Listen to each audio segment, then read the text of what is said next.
জেলায় জেলায় শীতের আমেজ, শরীর করছে থরথর। জেলায় জেলায় শীতের আমেজ, শরীর করছে থরথর। তুমি অন্য কারো সঙ্গে পেয়ে তো ঘর। আরে এ কি?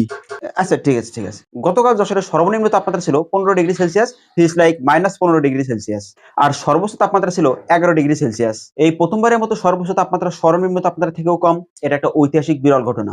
আগামী সপ্তাহে তাপমাত্রা বাড়বে না কমবে এ সম্পর্কে তথ্য জানার জন্য আমরা যশোর আবহাওয়া অধিদপ্তরে যোগাযোগ করি।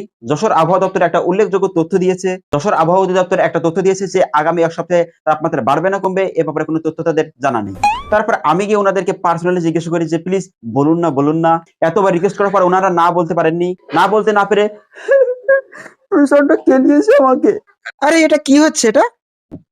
আচ্ছা ঠিক আছে। হঠাৎ করে এমন ঠান্ডা পড়ে যাওয়ার কারণে আওয়ামী লীগ বিএনপি কে দায়ী করেছে আর বিএনপি আওয়ামী লীগকে দায়ী করেছে। কিন্তু অ্যাজ রিপোর্টার আমার পেছনে সায়েন্টিফিক অ্যাপ্রোচ থাকার কারণে আমি জানি এর পেছনে বিএনপি বা আওয়ামী লীগ কোনোটাই দায়ী নয়। এর পেছনে আওয়ামী লীগ বিএনপি বলে কিছুই হয় না। এর পেছনে রয়েছে ন্যাশনাল পিপলস পার্টি।